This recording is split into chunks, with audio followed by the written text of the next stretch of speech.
doing today? So today, one of the biggest issues that I had was really not liking my ex, because obviously when you split up from someone, 9 times out of 10 it doesn't end particularly well, does it? And you never have to see that person again, but obviously when you have kids you do, and I really just did not like that person. But obviously, As a person, he's the father of my children, and I need to put a brave face on, and for my children, because I want them to have a good relationship with him, and I don't want them to pick up on any bad vibes from me. But then it's like birthdays, you know, if it's going to make me feel really uncomfortable. I remember that when I don't know if it was the first Christmas after we split up or the second, but did he come for Christmas dinner? oh God, I think it was at my house. I can't remember if he came. I can't remember, actually. I don't know if I've just blocked it from my memory. But I know that he came over, but I don't know if he just came over for a bit or if he come over and had dinner. I don't think he had dinner. I think that would have been. But you let him much. in the house? Oh yeah, he come in the house. He used to. I mean, he doesn't. Well, actually, he always wants to come, like on their birthdays. He wants to be here in the morning for them to open their presents. So the amount of birthdays we've sat waiting around for him to get here, and Christmas as well. He did at the start. He wanted to do that, but he doesn't now. But then I think the last couple of birthdays he's actually missed because there's been traffic or whatever, so he hasn't made it. And I'm a bit like, when they get up, they should open their presents. I don't want them waiting, and I don't want him here because he makes me feel, well, he did. I mean, I'm better now, but if it's stressing me out and making me feel really uncomfortable, like That's the thing. it's just not nice, is it? No, that's the main thing. Like with liking them, it's personal choice. You can't fake liking someone, because you either do or you don't. Yeah. And you can try to like them and see their best qualities, but if you know history and what you've been through together has led you to the realization that you just don't gel, and it's made you split up, that's quite a leap of not gelling, that's some serious not gelling.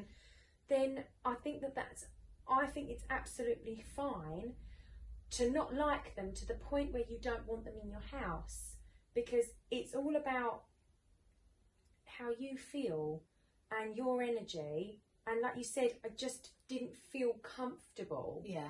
There's never anything that I think that we should put ourselves through where it makes us feel so uncomfortable if it can be avoided. Yeah, yeah. And I don't think it benefits anybody. So obviously in an ideal world, we would be healed and centered and over it enough that we could just accept them in our space, and it wouldn't affect us at all, and that would be lovely, and it's great to head there. You know, I've got so much better. First year we did a joint party with Paige's cousin, and we were both there, and I hated every minute of it. I would have rather like someone set fire to my face than be there. I hated every second of it. It was like all of the pain was just choking me, and there was this weird environment, and everyone was on tenterhooks. I was talking to my friend about it yesterday. She went, "Oh," and out of nowhere she said it. Like I didn't invite the conversation. She went, "Remember that birthday party? Like, oh, that was awful. That was so awful. Like, it wasn't just me. It's everybody." And so then it's the kids. And it doesn't matter how young they are, they know, because she was in really bad spirits that day. He wouldn't put her down because she kept getting upset. And she could just feel like the sadness and the horribleness. Horridness. So it doesn't actually benefit anybody by playing happy families and doing things together that make you think, I wish I was doing anything but. because the I wish I was doing anything but is blatant for everybody. And if you've got a partner, an ex-partner who is more towards that narcissistic, they're getting something out of it. It's not that they want you there for the kids. They want you there to play with. They want you there to be the toy. Yeah. And every time they trigger you or gaslight you and they see you flinch, it's pleasing them. Yeah. And we're not there as playthings. We're not there to be played with. We're not toys. So take yourself out of that situation. 100%. It's fine for you to not like them. It's also fine for you to communicate that in a way that's very level, like to the kids. Because obviously there might be a bit like, well, why are you not wanting to come to X, Y, and Z? Why do you not want to do that? And you're a grown up, and you're allowed to say how you feel, and you know how to speak to your children in an age appropriate way. Everybody knows.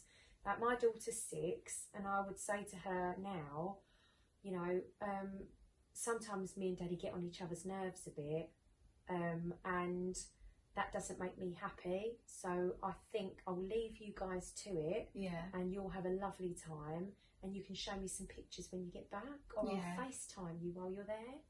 And she's so happy with that. Yeah. There's no question. She knows exactly what's happening. She knows why.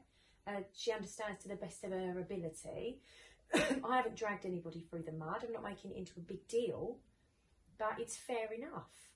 And what that's showing her is that if you don't really like somebody, or you don't get on that well with someone, you don't have to be in their presence. Yeah.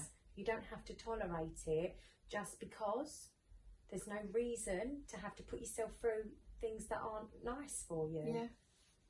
Do you know what I mean, Aaron? Yeah, I totally do. And no, that is good, because why should you put up with people that you don't like or don't make you feel good? Yeah. And that's not a good lesson to teach your children. Because you feel like you're a prisoner then, because it's like I've exited the relationship for all these reasons that have made me feel a certain way, and now I'm still being forced to feel that way, even though I've made a choice.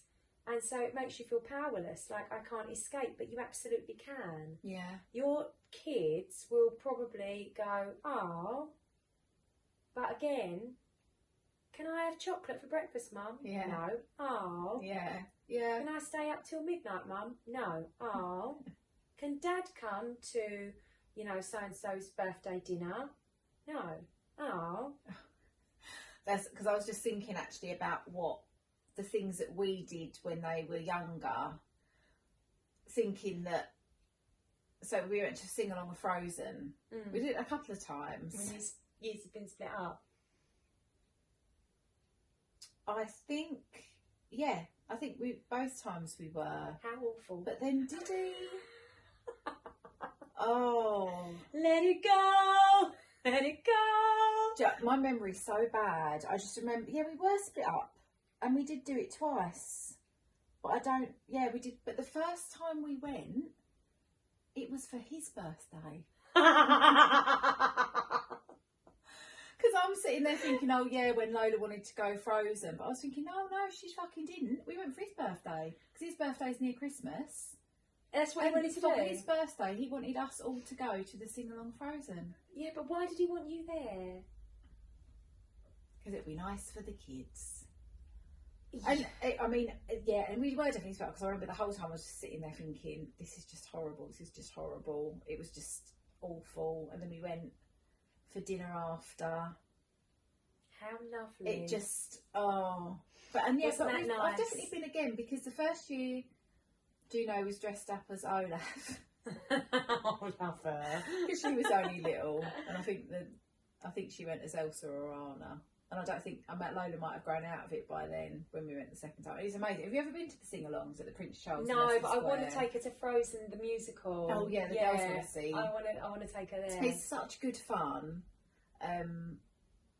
We went to the Greatest Showman one as well. We took because I've been emotional wreck. I can't deal with those songs. Oh, they hit me right in the feels. The songs, I can't handle it. They're good. They are good fun. But we did that, and that was for his birthday. And how did you feel before? Like when he asked you, what did your body do? I probably went, ugh. like that. And then you went, okay, I'm going to do that thing that made me feel like that. Yeah. And then when you got there, how did you feel? Oh, I just felt so uncomfortable the whole time. I just felt uncomfortable. It was awful. It was and then awful. afterwards, how did you feel? Awful. So, yeah. Cool beans. Yeah. Lesson learned. Yeah. Because it doesn't, the girls probably sat there and thought, this is nice on paper. Yeah. But Dad seems smug and Mum seems repulsed. Which tells me, and there's so many things that they could create meanings out of with that. You know, if a man wants you to do something, you have to do it, even though you find it repulsive. What a fucking thing to believe. Like, we don't want that. No. And I know that sounds dramatic, no, but we're teaching our kids all the time. And as much as it's not perfect, but nothing ever is. Yeah. It's like these couples that are married and they're staying married and they're happily married, going absolutely hell for leather, hammer and tong at each other and fighting, you know, and throwing things at each other in front of the kids. And then it's like, oh, it's okay because we love each other. So that tells me, oh, people love each other. They can be violent towards each other or shout and scream, and that means it's love. We just want to be as careful as possible that we're being true to ourselves, because otherwise people feel it. And the best thing that you can do is be honest and comfortable with your feelings, communicate them well, and let people know how you're feeling, because that's just such a lovely lesson for children. You know, like, it's okay to feel the way I feel. I'm sorry if it hurts you, but I need to stand by what I feel. And it's the same, you know, like, then they're going to learn when they go to school and somebody wants to have the skipping rope and they want it. They're like, I'm sorry, I don't want to give it to you. And that's how I feel. And I'm sorry if it upsets you, but I'm going to hold on to this because my feelings are valid. And it's just like, we can say they're not my favourite person. Paige knows I used to be Daddy's girlfriend, and she knows that I'm not going to marry him because she's asked me. I said, I'm not going to marry him, and I say, we are friends now, darling, but he's not my boyfriend. And she knows he irritates me because I'm like, oh, you know, he's sent us the wrong thing again, darling, so now we've got what a pain and bum, you know, and it's okay. That's okay. I'm not slating him, but and I've said to her as well. But what's good is, once you've gone through the process of healing yourself from the pain of being in that relationship and come out of it, once you get on the other side, you can start doing more stuff together. You do need that gap. You need to reset the goalposts. Because if you've got one like we have, it's, the goalposts are very skewed and confused from the relationship, and that kind of carries on outside of it. And unless you're very careful and you're watching what's going on, you allow a lot more. So you allow him to say, we're going there, and you go, okay, because I don't know where my new boundaries are set yet. Have a little bit of breathing time, a little thinking space. I'm not going to see you or talk to you. I can see the kids and FaceTime. I don't want anything to do with you for a while. Let's just get my head on straight. And then, like, now, we actually co-hosted-ish a birthday party for her. After 2 years of him not being invited. He wasn't invited. And he got a princess to come. And it was at my house. He went and picked the food up for me and brought it in. And I prepped it all. My friends were there, we decorated, and it was lovely. We worked around each other. And so I was like, I'm going to bring the cake out, you get the camera. So he's filming, and we worked quite well as a team. And that is not something I ever thought I would say. But we did do it, and she loved it. If it's possible for you, I didn't have any bad feeling that day. He doesn't infiltrate, but I've got a very strong sense of what I'm willing to tolerate. And you have to build that. I wasn't born with it. I have developed this myself through trial and error. like knowing what will trigger me and working out how to work around that. Yeah. Owning what I can control. So if he says something, like, he always chews his gum with his mouth open. Oh. Thank you. Oh my God, that'd drive me insane. I mean, there's a list as long as my arm of annoying things that he did that day. But if I look at him through a project coordination perspective, project party, he was useful. Yeah. If I look at him from any other way... Did you know about the stuff you asked him to do, or did you just get on with it? He made... It's all a song and dance. Yes. Yeah. It's all jazz hands. Look at how much I've done. But it was done. Yeah. And I don't care about the level of fanfare that is required. I do not get involved in the fanfare. He fans his own fair. Yeah. And then, like, celebrates what he's done and whatever you want to do over there. I'm chopping bits so it doesn't get in under my skin. Yeah. But after 4 hours, the chewing had got worn thin, and I was like, I can feel my defences crumbling. I need to get him out of here so that I can puff back up again, because I don't normally spend that long in his presence. But I thought I'd done brilliantly. It really was good. You know, like, I had a great day. That's the only memory I've got, is great day, helpful man bringing me my stuff that I needed to be picked up from 2 different shops. Thank you. Wow. Yeah, because it needed to be done. He offered his help. I asked him to help me, and he went and did it, and that's it. Yeah. But yeah, so isn't it lovely? Like, I know that it's different. You're at a completely different stage. Yes. Yeah. And so it sounds like it's really hard to connect to that visual of working together as a team amicably. Yeah. Because I just have to remember, if I say to myself, the way he chews his gum is none of my fucking business. Yeah. It's none of my business, and it doesn't say anything about him as a person. Just need to let that go. And then I'm like, what can I focus on? Just move away from it. It's not a big deal. Yeah. It's really annoying. It's annoying, but, you know, I'm sure I do annoying things and blah blah blah. It's just like, is it worth getting myself stressed out about? So I still don't like him as a person.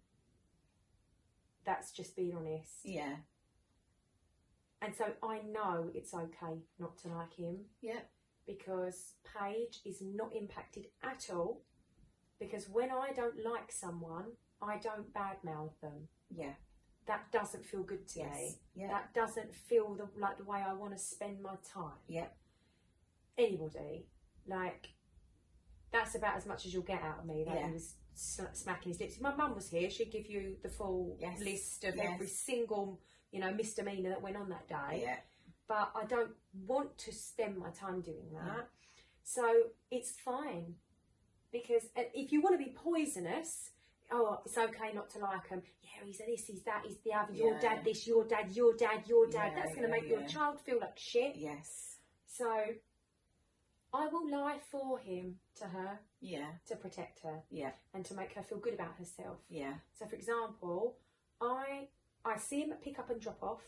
And then every other week, when he has her, he books a horse riding lesson, and I'll go watch her horse riding for half an hour and then take her home from there. And I love to watch her. Yeah. She's good at it. And it gives me tears in my eyes. She looks so cute on her little horse. And he sits next to me like she's going for Olympic gold. Oh, she ain't looking what she's doing. What's the matter? What's she doing? Hey, Paige, shit, come, look at me, look at you. And I'm like, okay, let's just chill. Yeah. Let's just chill your boots. Yeah. So I don't, I can tolerate the energy because I know it's temporary, and I know that it's not in my body. I feel it hitting me. It's not coming in. I have to be really vigilant though. Yeah. But I know I sound mad. It's literally like like the bacteria, like COVID. you've got to wear your mask and wash your hands in case it comes in. It's the same with negative energy. Don't breathe it in, don't think about it, don't let it in, make it theirs. It's his, it's him, it's his, it's him. It's not me, I don't need to feel it. I feel like this, and then I'm like proud, joyful, look at my baby girl, and then it'll hit me. And I'll go, not me, not today, Satan. I'm here in my thing, in my space. And did I want to get up and walk away? Yes. Did I want to say to him, calm down, this isn't the Olympics, and you sitting there like that's going to stress her out. Just relax. Yes, but I just go, it's not worth it. Don't engage. And at the end of the lesson, he went over and spoke to her, and he likes to critique. And I said to her afterwards, I was like, I'm so proud of you, darling. You really make Mummy so proud. And she was like all that happy. And I went, do you think Daddy was proud? And she went, not as much. And I went, well, I'll tell you something. He sat next to me the whole time saying how fantastic you were on that horse. And she just beams. And I'm like, there's two ways of handling it. He's not trying to be an arsehole. Believe it or not, I promise you. I promise you that. He really wants what's best for her. He wants her to be the best horsewoman in the world because it reflects well on him. That makes him feel like a good dad. It's all just fucked up and whatever. But he's not trying to be horrible to her. He loves her. And then the critique is he wants her to be better. But I don't think it's necessary for a 6-year-old on a pony. But whatever. Me telling him not to doesn't make a difference. All it does is it gets us in a heated debate. She doesn't like it, and then he does what he wants anyway. Hence why we're no longer in a relationship, because that sort of behaviour isn't acceptable. But we have to let people live their lives. Unfortunately, if I can control him like a puppet, I would. I tried. It didn't work. So I soften things. I don't join in and go, yeah, well, your dad this and he's like that, and don't take any notice of him, darling, because he's just a stress head. He's an idiot. He's you don't have to worry about that. That's not protection. That's exacerbating. That's making her go, oh, my daddy's like this. You know, I just want her to know, because in his own way, he was saying he's proud. In his own way, he is proud. His anxiety chokes him to death. And we have to deal with lunatics sometimes, like lunatic behaviours. But so I don't like him. Because I think, sit there and fucking clap. You're amazing, you're brilliant, you're amazing, you're brilliant, look at you, look at you, look at you. Wow. That's what I would love. I'd love that. I don't get that.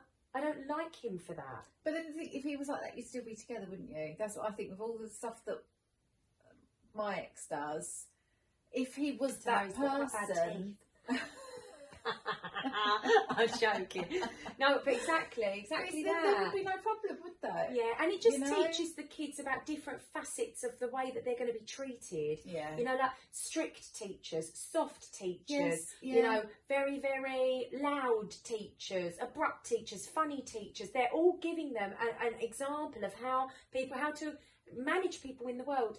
It doesn't. If we were both the same, she's going to be shocked to the system when she goes out and realises that not everybody thinks the sun shines out of her arse 24/7. So, and he does think the sun shines out of her arse, but he shows it in a different way that's going to give her a different human interaction. And she knows how to. They can pick up stuff about themselves as well, because sometimes the girl, Lola's more critical of her dad because she's older and she kind of sees the behaviour in him that she doesn't like.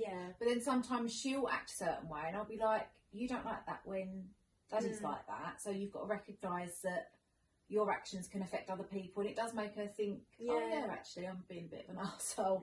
You know, so it's good to have that. And also, not everyone's nice. And people argue, and people have. And also, I'm far from perfect, because sometimes he will say, like I was saying, so this is a good example, because we seem to think we're holier than thou. Like, no, but we're not though, are we? Like, God, no. We do think we're holier than thou because they were bad in the relationship. But as parents, it depends sometimes. Like, he made a good point the other day about something, because I kept saying, I don't want all of this shit in the playroom, I want to throw it out. But she gets very, very attached to things. And I was Yes. like, I made her pick a few things that could go. Yeah. And then she was at his and got really upset about it. Yeah. And he phoned me and he went, look, I've got a really upset little girl who won't go to sleep now, and he's really anxious because you're going to throw some of her toys away. Yeah. I think we need to have a bit of perspective about what matters. Yeah. Does it matter that your playroom is full up, or does it matter that she's upset? And I was like, well, A, I don't want her to be upset. Yeah. But obviously I was fully triggered. A, Yeah. you're criticising my mothering skill. Yeah, B, it's yeah. you. Yeah. You know, you're phoning me, telling me Yeah. she's upset. I'm like full trigger mode, and I took a Yeah. breath. I was like, what's he trying to say here? Yeah. Oh my God, it was so hard. It was so hard. I really, really wanted to put the phone down on him. Yeah. So I was like, how fucking dare you? And then I'm like, all right. Yeah. He's upset because she's upset, and I've upset her. Can you not give some to him? Wouldn't that be nice? So, especially when he buys it. But he lives in a much smaller place than me. Oh, sorry. And I've got a 3-bed house, and I can fit it all in, and blah, blah, blah. But anyway, so I spoke to her, and I was like, darling, I don't want you to be upset. Yeah. They can stay. Yeah. You could literally keep everything, and I will cram my loft full if it's going to upset you like this. Yeah. But the only reason I was saying we need to get rid of it, because you were saying it's too full up in there. Yeah. But I took it on board rather than coming for him, Yeah. because I'd made a mistake by being like, we're going to chuck them, and hadn't considered that maybe she'd be attached and get really upset. Yeah. And I need to do it in a different way with her. Yes. Yeah. You know, Yeah. and I need to be like, get her on board a bit more. Yeah. She's not like that. So he said, what he said was right. Not all right, but some of it was right. And so it's just about like remembering that you are different. Sometimes I'm going to make mistakes. Sometimes he's going to make mistakes, but we don't need to like each other or be around each other just to please the kids, because they are going to have to get on with whatever the dynamic is and just accept it like we accept it. I wanted to be with him and he fucked it up, in my opinion, and now we're not. And that's adaptability, mate. We all have to be adaptable, and it's a good skill to learn. You can't sweep it under the carpet, dance on top of it with the grin, because it feels awful, and then it's just all shitty all around. But I need to go in a minute, so we'll have to finish it there. Well, thank you very much. Thank you. Thank you. Thank you. Thank you. Thank you. And we'll see you soon. And don't forget to watch all of the episodes, because we're doing lots, aren't we? We are doing lots. And get in touch if you want to talk about anything. Yes. Bye.